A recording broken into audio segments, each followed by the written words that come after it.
The theme of philosophical logic is the study of logical methods and their application to philosophical problems. Philosophical logic can be viewed narrowly as the study of extended logical systems, like modal logic, or widely as the study of the scope and nature of logic in general. The current article focuses on the narrow sense, in which philosophical logic is a field of inquiry within the philosophy of logic. An important issue for philosophical logic is how to classify non-classical logical systems, which include extended logics and deviant logics. The dominant form of logic is classical logic, which articulates rules of inference based on shared logical intuitions.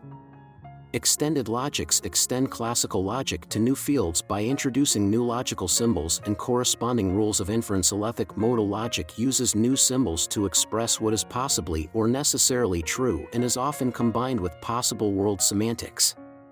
Deontic logic formalizes ethical notions, while temporal logic formalizes temporal relations between propositions. Epistemic logic and higher-order logics provide a formal treatment of knowledge and allow quantification over predicates, respectively. The story presents a rejection of truth-functional interpretation of material conditional. Instead, it introduces the concept of relevance, where the antecedent must be related to the consequent for the conditional to be true. Philosophical logic is the application of logical methods to philosophical issues. It often involves creating new logical systems to either extend or modify classical logic to include certain logical intuitions not addressed by classical logic. Non-classical logics like modal logic and deontic logic are also studied.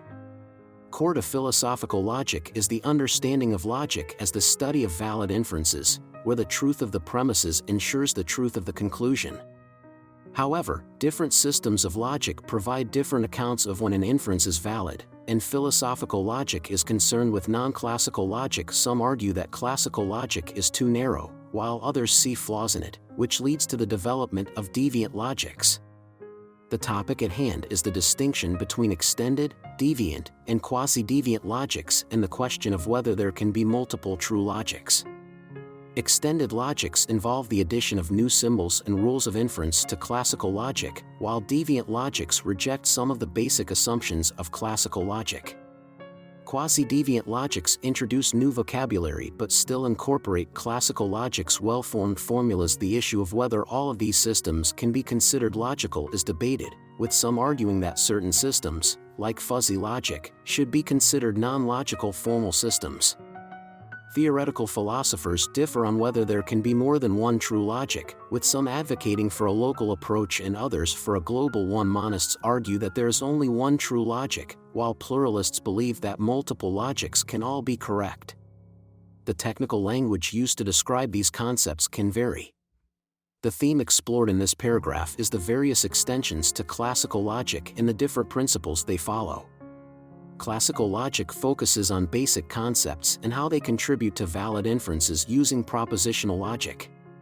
Deviant logics are those that deny certain principles, setting them apart from classical logic. First-order logic employs sub-propositional parts such as singular terms, predicates, and quantifiers to express propositions. Alethic modal logic extends first-order logic by allowing the expression of what is possibly or necessarily true using symbols like and. This extension introduces various axioms to determine the logical behavior of these symbols. Discussions in philosophical logic revolve around which system of modal logic is correct, often balancing the need for the strongest system with maintaining basic modal intuitions.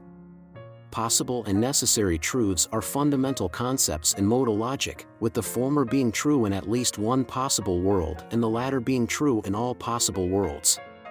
The use of possible worlds in this type of logic has been criticized for being circular, as these worlds are defined using modal expressions.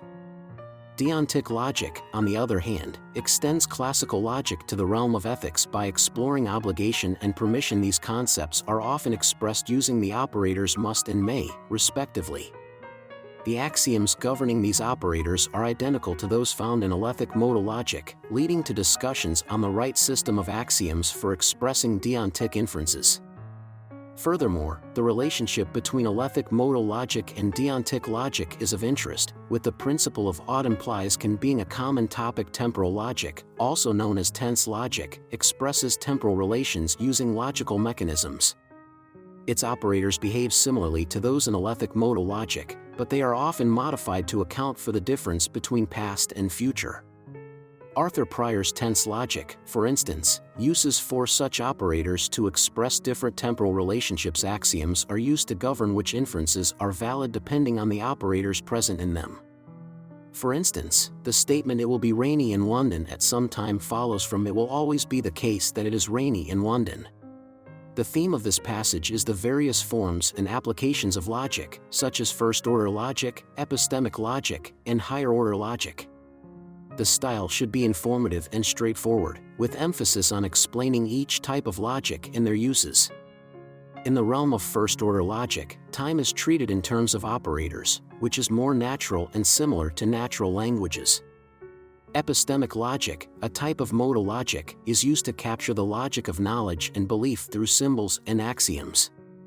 Dynamic epistemic logic focuses on changes in belief and knowledge. Higher-order logic includes new forms of quantification beyond singular terms, allowing for more expressive power, but it is less commonly used due to its incompleteness and additional ontological commitments. Overall, the passage serves as an informative introduction to the different types of logic and their respective uses. The theme underlying intuitionistic logic is the idea that truth is dependent on verification through proof, leading to a rejection of the law of excluded middle and double negation elimination. This approach is motivated by a form of metaphysical idealism that denies the existence of unexperienced or verification-transcendent truths. In contrast, free logic challenges some of the existential presuppositions of classical logic by allowing formulas with non-denoting singular terms, enabling logical treatment of areas of discourse that would otherwise be excluded. This results in the rejection of certain forms of inference that are valid in classical logic. Classical logic's formal semantics can define expressions' truth through their denotation, but not all free logic expressions have denotation.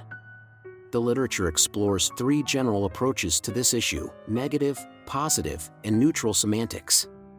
Negative semantics deems atomic formulas with empty terms as false, while positive semantics allows some expressions with empty terms to be true, including identity statements. Neutral semantics views atomic formulas with empty terms as neither true nor false, which introduces a third truth value for these cases. Many-valued logics reject the principle of bivalence and allow more than two truth values. Simple versions of many-valued logics include three-valued logics, with the third truth value being undefined or neither true nor false. The most extreme form of many-valued logic is fuzzy logic, which allows truth to emerge in varying degrees between 0 and 1. Many-valued logics with a finite number of truth values can define their logical connectives using truth tables, although these tables are more complex since more inputs and outputs must be considered. Fuzzy logic is typically used to deal with vague expressions in natural language. Par-consistent logics are a type of logic that avoid the principle of explosion, allowing for contradictions to exist within a system without causing it to collapse. This approach is motivated by the idea of dialetheism, which contends that contradictions are not errors, but instead reflect the inherent contradictions in reality itself. Par-consistent logics permit contradictions to be kept localized, allowing for inconsistencies to exist in theories while still reflecting the complexity of reality. Relevance logic is one type of par-consistent logic that emphasizes the importance of relevance in inferences, recognizing that material conditionals in classical logic can lead to unintuitive results. By requiring that antecedents and consequence share a propositional variable, relevance logic seeks to ensure that inferences are relevant and consistent with reality. However, this approach to logic is still highly debated, and its ability to accurately reflect reality remains a matter of contention.